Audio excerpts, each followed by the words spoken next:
কুমিল্লা চান্দিনায় বৈষম্য বিরোধী ছাত্র আন্দোলনে শহীদদের স্মরণে বাংলাদেশ জামাতে ইসলামী দোল্লাই নবাবপুর শাখার আয়োজনে দোয়া মাহফিল ও কর্মী সভা অনুষ্ঠিত হয়। শনিবার 14 সেপ্টেম্বর বিকেলে চান্দিনার দোল্লাই নবাবপুর আহসান উল্লাহ উচ্চ বিদ্যালয়ের হল রুমে উক্ত কর্মী সভায় প্রধান অতিথি হিসেবে উপস্থিত ছিলেন কুমিল্লা উত্তর জেলা বাংলাদেশ জামাত ইসলামী আমির অধ্যাপক আব্দুল মতিন।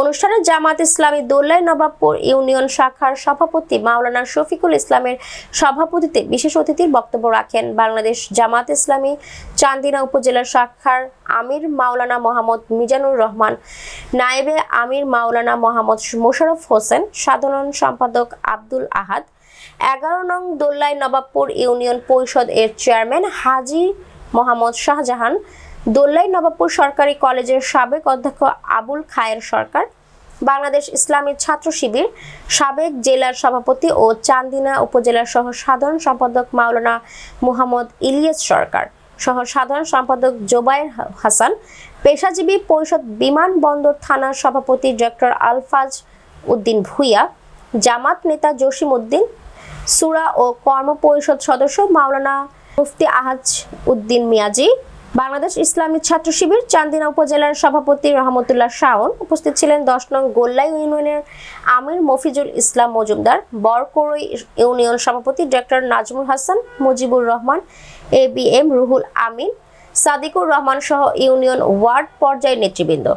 সভায় বক্তব্য অতিথিরা ফ্যাসিস্ট আওয়ামী লীগ সরকার ও সাবেক প্রধানমন্ত্রী শেখ হাসিনার কঠোর সমালোচনা করে তাদের সময় গুম হওয়া খুনিদের সব ধরনের অপরাধের কঠোর বিচারের দাবি করেন।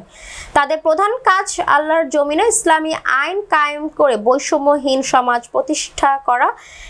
এজন্য জামাত ইসলামীর পতাকা তলে সবাইকে সমবেত হওয়ার আহ্বান জানান। সমাজ আওয়াল বিদ্যা পরিত সকল দল নির্বিশেষে সবাই একত্রিত হওয়ার কারণে কিন্তু আজকে সেই প্রতিফলনটা করছে। আজকে যদি আমরা সকলে দল মত নির্বিশেষে আমরা সকলে আমরা ঐক্যবদ্ধ হয়ে যদি আমরা ভেদাভেদ ভুলে গিয়ে কে কোন সংগঠনে কে কি আমরা ইসলামিক দল কায়েম করতে চাই দেশে সকলে যদি ভেদাভেদ ভুলে গিয়ে সবাই ঐক্যবদ্ধ হয়ে আমরা এক মনে এক দিলে যদি আমরা আজকে দিনকে কায়েম করি তাহলে এই দেশে শান্তি আসবে, এই দেশে নিরাপত্তা পাওয়া যাবে। আজকে আমাদের কাজ হলো যেহেতু স্বৈরাচারী নিপাত দিয়েছে, স্বৈরাচারী দেশ থেকে পালিয়েছে, আজকে মানুষের দাঁড়ে দাঁড়ে ইসলামী আন্দোলনে দাওয়াত করে করে পৌঁছে দিতে হবে। এই বাংলাদেশে যেন আমরা কোরআনের রাজ প্রতিষ্ঠা করতে পারি, বাংলাদেশ জামাত ইসলামের ছায়াতলে সকলকে আসার জন্য সে আহ্বান জানিয়ে আগামী ভবিষ্যতে সকলে যেন আমরা জামাতকে এগিয়ে নিতে পারি। এই বাংলাদেশের সংসদ যেন হয় জামাতের সংসদ, কোরআনের সংসদ। আগামী দিন হচ্ছে ইসলামের, আগামী দিন হচ্ছে আল কোরআনের, আগামী দিন হচ্ছে এই বাংলাদেশ হবে ইসলামের বাংলাদেশ। আমরা বুঝতে পেরেছি এদেশের মানুষ চায় ইসলামী জনতার হাতে ক্ষমতা আসুক।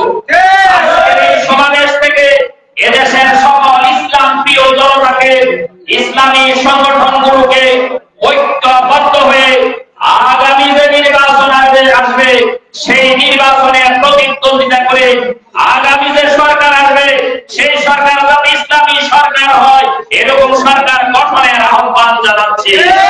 শুধু শেখ হাসিনাই জুলুম করে নাই, তার বাপও জুলুম করেছে। এই দেশের সকল ইসলামী দলকে নিষিদ্ধ করেছিল আল্লাহ রাব্বুল আলামিন 1975 এর 15 আগস্ট তাকে নিষিদ্ধ করে দিয়েছে। শেখ হাসিনা 1 আগস্ট জামাত ইসলামী এবং ইসলামী ছাত্র শিবিরকে নিষিদ্ধ করে, 5 আগস্ট আল্লাহ রাব্বুল আলামিন শেখ হাসিনাকে নিষিদ্ধ করে দেন। শেখ হাসিনা এই দেশ থেকে পালিয়ে যেতে বাধ্য হয়।